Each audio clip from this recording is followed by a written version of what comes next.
সামনেই পবিত্র রমজানুল মোবারকের মাস, কি বলেন ঠিক কিনা? বৎসরের শ্রেষ্ঠ মাস, তাই না? এই মাসে একটা ফরজ 70টা ফরজের সমান, সুবহানাল্লাহ পড়ি। একটা নফল একটা ফরজের সমতুল্য, সুবহানাল্লাহ পড়লেন না?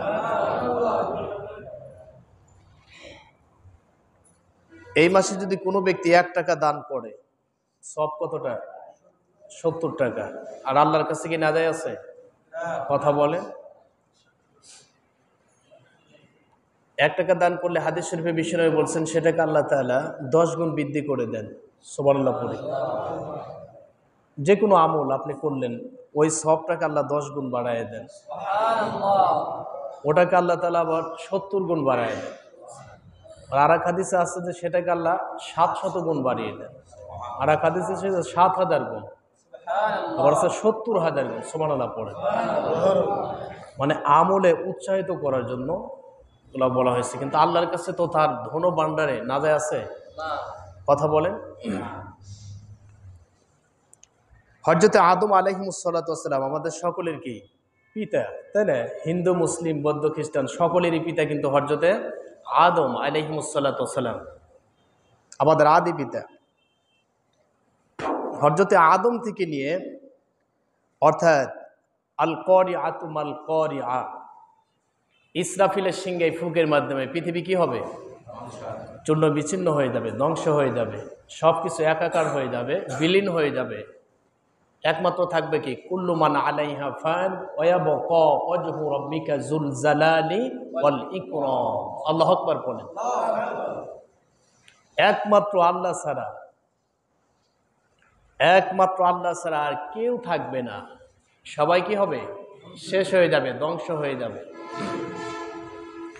আল্লাহর হাবিব বলেছেন, অর্থাৎ সাইয়েদনা আদম থেকে নিয়ে এই কিয়ামত পর্যন্ত যতগুলো মানুষ পৃথিবীতে আগমন করবে, যতগুলো মানুষ পৃথিবীতে আসবে, সব মানুষকে যদি আল্লাহ সুবহানাহু ওয়া তাআলা বলেন যে আমার কাছে তোমরা চাও, আমার কাছে কি তোমরা চাও, তোমাদের মনের যা চায়। আমরা চিন্তা করি যে আমাদের এখন টিনের ঘর আছে, আমরা চিন্তা করি যদি একটু বিল্ডিং দেওয়া যেত, একতলা দিয়েছি, চিন্তা করি যারা 2-4 তলা হোক, তাই না?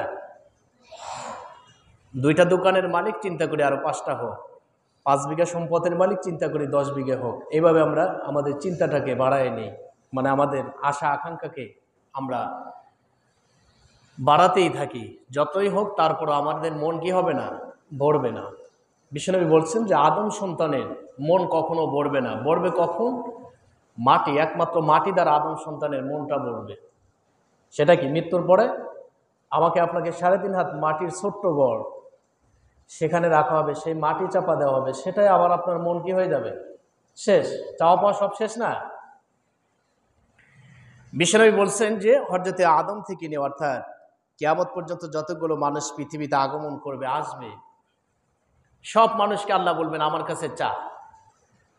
মানুষগুলো চাইতে থাকবে আল্লাহর কাছে যে আল্লাহ আমাকে বাড়ি দাও, গাড়ি দাও, নারী দাও, ঠিক আছে? সব মানুষগুলো তাদের মনের আশা মিটিয়ে, আকাঙ্ক্ষা মিটিয়ে, চাওয়া পাওয়া সবার শেষ হয়ে যাবে, সুবহানাল্লাহ পড়ে। কিন্তু আমরা দুনিয়াতে থাকাকালীন কিন্তু আমাদের কি আশা আকাঙ্ক্ষা কি হয় নাই? শেষ হয় নাই। একটার পরে একটা আমরা চাইতেই থেকেছি এবং আকাঙ্ক্ষা করেছি, আশা করেছি, কিন্তু সব আশা কি পূরণ হয়?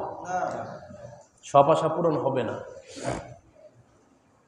আর এই ছোট্ট সামান্য তুচ্ছ জীবনে আপনি এই আশা আকাঙ্ক্ষা করে কি করবেন?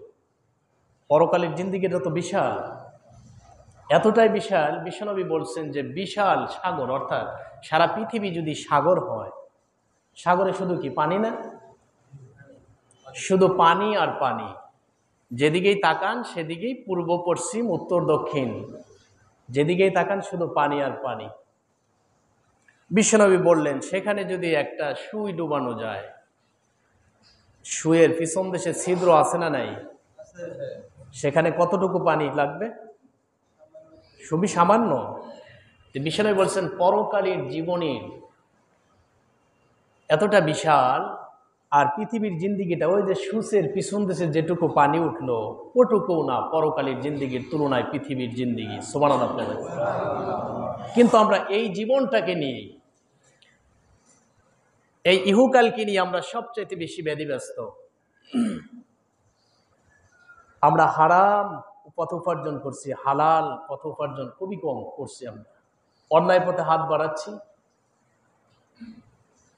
প্রতিটা ক্ষণে, প্রতিটা সময়, প্রতিটা মুহূর্তে আমরা অপরাধমূলক কাজে নিজেকে ব্যস্ত রাখছি। তাই বিশ্বনবী বললেন যে সাইয়েদনা আদম থেকে নিয়ে অর্থাৎ কিয়ামত পর্যন্ত যতগুলো মানুষ আসছে পৃথিবীতে সবাই চাওয়া পাওয়া কি হয়ে যাবে, শেষ হয়ে যাবে। কিন্তু আল্লাহ সুবহানাহু ওয়া তাআলার ধন ভাণ্ডার থেকে তার কাছে যা আছে সেখান থেকে একটা শস্যের দানা পরিমাণও কি হবে না, শেষ হবে না। সুবহানাল্লাহ পড়ে। আরেকটা হাদিস আছে এইভাবে যে আল্লাহর ধন ভাণ্ডার থেকে একটা সূচ ডুবালে তার পিছন দেশে যে ছিদ্র আছে পানি লাগতে যতটুকু ততটুকু আল্লাহর ধন ভাণ্ডার থেকে কি হবে না, শেষ হবে না। সুবহানাল্লাহ পড়লেন না? এই কারণে আপনারা চিন্তা করতে পারেন যে আল্লাহ বলছেন যে পরকালে যাকে আমি সবচাইতে ছোট্ট জান্নাত দান করব, সবচাইতে ছোট্ট সেই জান্নাতটা হবে পৃথিবীর 10টা পৃথিবীর সমান। সুবহানাল্লাহ পড়ে। আল্লাহর কাছে কত আছে একটু চিন্তা করে দেখেন।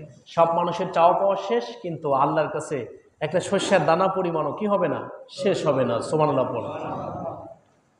এই কারণে সেই আমাদের রব, আমাদের মালিক, আমাদের স্রষ্টা, যিনি আমাকে আপনাকে পৃথিবীতে পাঠিয়েছেন, তিনি কিন্তু কিছুই চান নাই বিনিময়ে। সব কিছু তিনি আমাকে আপনাকে দিয়েছেন, না চাইতে আমরা সব কিছু পেয়েছি না? আল্লাহ সুবহানাহু ওয়া তাআলা আমাদেরকে যে দুটা চোখ দান করেছেন, তার এই দৃষ্টিটা যে আমরা দেখতেছি, অবলোকন করতেছি, এই চোখের নিয়ামতের শুকরিয়া যদি আমরা আদায় করি, শেষ করতে পারবেন? এর মূল্য দিতে পারবেন? আল্লাহ সুবহানাহু ওয়া তাআলা এই কারণে আল্লাহ বলছেন যে আমি তোমাদেরকে সব কিছু দিয়েছি, বিনিময়ে চেয়েছি একটু আমার প্রশংসা করো। কি করো? একটু প্রশংসা করো, আমার গুণগান গাও, আর তো কিছু চাই নাই। সাধারণত আপনি দেখবেন আমরা মানুষের ভিতরে একে অপরের যদি আমরা প্রশংসা করি, ওই মানুষটা কি হয়, খুশি হয় না? ওই মানুষটা কিন্তু খুশি হয়। আমার আপনার রব, আমরা যদি তার হুকুম মেনে চলি, তার একটু প্রশংসা করি, তিনি কি হয়ে যান, খুশি হয়ে যান। কারণ তার রাগটা হলো এক টুকরা, কয় টুকরা?